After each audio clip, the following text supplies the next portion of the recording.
ya menghina kepada kepala negara, menghina kepada pemerintahan zaman dulu Belanda, itu oleh pemerintah Hindia Belanda pada waktu itu langsung kemudian diberikan sanksi yang tegas yang sangat luar biasa.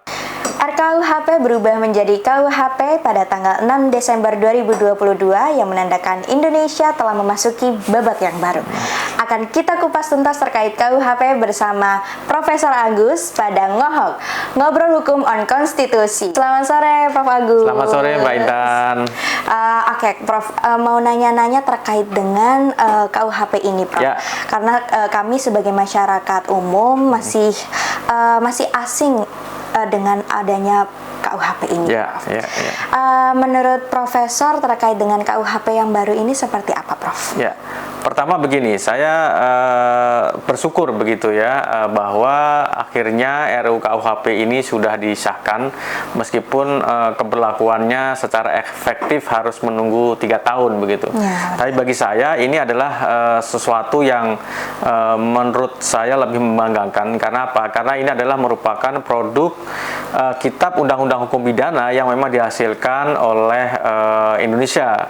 Karena KUHP yang lama yang sebelumnya ini kan memang merupakan terjemahan KUHP Belanda, yaitu Wetboek van Strafrecht tahun 1850 gitu. Sehingga kalau ini akhirnya kemudian KUHP yang RU-nya atau dimulai dengan adanya seminar-seminar di tahun 1963 begitu, yang akhirnya kemudian di 6 Desember ya 2022 itu akhirnya diundangkan. Itu suatu hal yang menurut saya patut kita apresiasi dan patut kita bangga terhadap KUHP yang baru saja diundangkan gitu.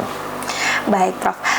Menurut Profesor sendiri, Prof, menurut pendapat Profesor, apa perbedaan antara KUHP yang baru disahkan ini dengan KUHP yang lama, Prof, kira-kira? Secara umum sih begini, soal masalah sistem pemidanaan misalkan ya, di dalam KUHP yang baru ini sudah menggunakan sistem double track gitu ya. Kalau artinya bahwa style pemidanaannya sudah lebih humanis, karena memang perkembangan mengenai sistem pemidanaan itu juga sudah mengalami perubahan di berbagai negara. Kemudian norma-norma pasal-pasal yang dulu menjadi persoalan misalkan yang saat ini juga ada beberapa kalangan yang masih menjadi perhatian begitu ya, bahwa ada pasal-pasal di KUHP itu yang masih dianggap ini adalah warisan lama begitu. Tapi sebenarnya terjadi perbedaan. Ya misalkan contohnya berkaitan dengan delik penghinaan terhadap kepala negara. Kalau dulu di KUHP yang lama itu berasal dari Harzit Artikelen. Nah sekarang sudah mengalami perubahan gitu. Nanti mungkin barangkali akan saya jelaskan detailnya gitu ya, perbedaan secara detail mengenai pasal-pasal yang menjadi perhatian masyarakat gitu, yang sampai saat ini masih menurut mereka ya, sebagian masyarakat yang juga harus paham soal masalah itu tadi, penghinaan terhadap kepala negara, kemudian yang berkaitan dengan pasal perzinahan yang juga menjadi perdebatan booming gitu ya. Nah ini saya kira nanti patut kita jelaskan supaya masyarakat itu juga memahami sebenarnya isi KUHP yang baru saja disahkan ini ternyata secara substansinya berbeda begitu. Nah ini yang harus kita sampaikan kepada masyarakat gitu. Kita harus kupas tuntas ya, Prof, betul. Saya kira demikian. Benar. Ya, betul. Oke, untuk selanjutnya nih, Prof, sama seperti yang Prof sampaikan, masyarakat pada umumnya termasuk saya, masyarakat umum ini masih bingung, Prof, terkait dengan perbedaan antara KUHP yang lama dengan KUHP yang baru. Dirasa KUHP yang baru ini masih belum demokratis, masih menyisakan nilai-nilai kolonialisme yang lama. Mungkin dia pandangan dari masyarakat umum ya. Boleh menurut pendapat Profesor sendiri terkait dengan hal ini, Prof? Saya mungkin langsung menukik kepada pasal yang terkait dengan itu. Contohnya di pasal 218, 219 dan 220 yang memang ini kita kelompokkan ke dalam penghinaan terhadap kepala negara. Ya. Cuma bedanya dengan KUHP yang lama ini sekarang sudah berubah. Deliknya menjadi atau tindak pidananya menjadi tindak pidana aduan. Jadi baru bisa diproses hukum ya. Ini kalau ada pengaduan dari kepala negara. Nah, kalau kepala negara merasa ini tidak perlu diadukan ya tidak ada masalah. Itu yang pertama, catatan yang pertama. Yang kedua, sudah dirubah juga mengenai apa sih yang dimaksud dengan penghinaan dan apa yang dimaksud dengan kritik. Nah, kalau kritik terhadap pemerintah, kritik terhadap negara itu nggak apa-apa. Selama apa? Selama disampaikan secara santun, selama disampaikan secara katakanlah ini memang tidak berisi tentang berita-berita bohong, ya, sesuai dengan apa yang ada, sesuai dengan kenyataan, tidak hoaks. Nah, ini penting supaya masyarakat harus tahu bahwa menyampaikan kritik itu boleh nggak boleh. Tidak ada larangan di dalam ketentuan yang ada dalam KUHP ini, dengan berlakunya KUHP ini, yang kemudian mengkritik kepada negara, mengkritik kepada pemerintah. Selama kritik ini sifatnya membangun. Nah, tentu kalau kritik membangun ya sifatnya harus disampaikan secara sopan, secara baik, kan, sesuai dengan etika dan budaya ketimuran begitu. Nah, ini pasal mengenai penghinaan ya kepala negara. Ada juga yang lainnya yang menjadi perhatian, itu pasal perzinahan. Ya, delik perzinahan yang ada di pasal 411, kemudian dan seterusnya, pasal 412 KUHP yang baru ini masih dianggap ini bagaimana dengan mengenai delik ini. Kalau misalkan ada orang yang masuk ke wilayah-wilayah privat, wilayah pribadi, kok ini bisa dikenai sanksi hukum? Ternyata mengenai delik perzinahan itu, terutama kalau ada salah satu pasangan misalkan ya, suami atau istrinya yang kemudian katakanlah berselingkuh dengan orang lain ya, merugikan orang lain. Nah, ini bisa diadukan kepada pihak yang dirugikan. Misalkan pasangannya adalah suaminya misalkan melakukan selingkuh kepada pihak lain, itu istrinya bisa melapor, istrinya bisa mengadukan, atau keluarganya bisa mengadukan. Artinya ini juga serta-merta tidak bisa kemudian diproses hukum tanpa ada pengaduan atau pelaporan dari pihak korban. Begitu. Berarti tujuannya untuk melindungi ya. Oh iya, betul sekali. Ini tujuannya untuk melindungi supaya tidak ada korban. Nah, kan menurut budaya kita, menurut berbagai agama yang dianut di Indonesia ini kan semua kan pasti tidak mengakui atau tidak memberikan membolehkan ya hubungan-hubungan yang tidak sesuai dengan aturan hukum kita. Benar.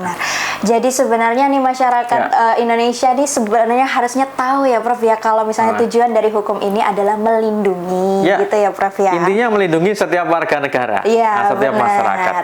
Oke, masyarakat udah tahu ya untuk saat ini KUHP sendiri untuk melindungi ya. Jadi jangan sampai salah kaprah lagi gitu ya. Oke, untuk yang selanjutnya Prof, apakah pasal-pasal yang masih krusial yang tadi Prof sebutkan ini memang masih bermasalah dari segi penormaan pada Undang-Undang Nomor 12 Tahun 2011? Kalau dari segi normanya, substansi normanya nggak ada masalah karena sudah berubah sekali. Contohnya tadi misalkan yang katakan tindak pidana berkaitan penghinaan kepada kepala negara, itu kan sudah berubah dari delik biasa menjadi delik aduan. Yang kedua, kemudian apa-apa saja sih yang bisa dikualifikasi sebagai ini penghinaan kepala negara, ini bukan, ini kritik. Itu sudah diatur secara jelas di dalam norma itu. Termasuk juga di dalam kaitannya dengan pasal yang berkaitan dengan perzinahan tadi. Itu pun juga dari segi norma nggak ada masalah. Nah, kadangkala masyarakat ya tidak bisa membedakan antara ini penormaan dengan ini penegakan hukum. Nah, yang selalu dikacaukan di antara ini norma ini bermasalah, ini nanti akan menimbulkan proses penegakan hukumnya yang tidak adil. Ini hal yang berbeda. Kalau dari segi penormaan, menurut saya yang saya menggeluti bidang hukum itu dari tahun 2001 setelah saya menyelesaikan pendidikan S2 dan kemudian menjadi asisten beberapa ahli-ahli hukum pidana ya, kemudian yang kemudian sudah meninggal dunia para tokoh-tokohnya itu pun juga saya mengetahui secara persis bahwa pasal-pasal ini menurut hemat saya tidak masalah dari segi penormaannya karena juga sudah sesuai dengan ketentuan aturan yang ada di dalam Undang-Undang Nomor 12 tadi mengenai pembentukan peraturan perundang-undangan tadi. Saya kira begitu Mbak Intan ya. mungkin kurang ini ya Prof, kayak masyarakat ini mungkin kurang informasi sehingga salah kaprah gitu ya Prof ya. Tujuan dari podcast ini juga memberikan edukasi kepada masyarakat terkait dengan hukum yang ada di Indonesia seperti itu ya Prof ya. Betul. Oke, mungkin pertanyaan terakhir Prof. Terkait dengan penerapan UU KUHP ini yang akan berlaku pada 3 tahun yang akan datang ya Prof ya. Menurut Prof Agus sendiri efektif atau tidak di Indonesia?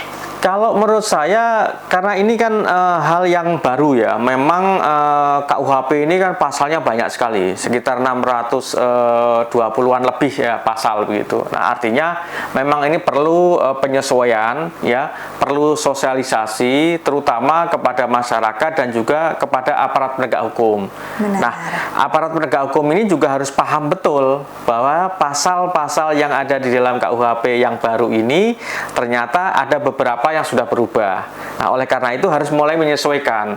Nah, siapa aparat penegak hukum yang harus kemudian menyesuaikan dengan itu, yang harus diberikan pemahaman melalui sosialisasi ya, itu antara lain ya, seperti praktisi advokat, kemudian kepolisian, kemudian kejaksaan, kemudian KPK dan juga aparat penegak hukum yang lainnya yang memang ada kaitannya dengan KUHP ini. Termasuk juga masyarakat pada umumnya. Karena ada satu asas hukum atau teori fiksi hukum namanya. Jadi semua orang dianggap tahu dan diundangkan. Nah, semua terikat oleh itu. Nah, saya kira dalam kurun waktu 3 tahun ini sosialisasi terkait dengan beberapa pihak tadi, baik itu aparat penegak hukum, kemudian masyarakat secara luas, terutama juga akademisi dan juga mahasiswa hukum gitu ya, ataupun mahasiswa di luar hukum, itu insya Allah bisa kemudian efektif ya, sehingga mereka bisa mengerti dan memahami isi dari KUHP itu, yang esensi tujuannya yang tadi sudah Mbak Intan sampaikan itu adalah untuk memberikan perlindungan kepada masyarakat. Saya kira itu Mbak Intan. Oke, alhamdulillah ini sangat-sangat bermanfaat Prof, terutama kepada kita masyarakat umum terkait dengan KUHP ya Prof ya. Memang kita sebagai masyarakat umum sebelumnya ini terlalu menjustifikasi KUHP ini terlalu merana ke privacy. Memang benar seperti itu Prof. Tapi setelah dijelaskan oleh Profesor tadi, memang hukum ini bersifat untuk melindungi masyarakat gitu ya Prof ya.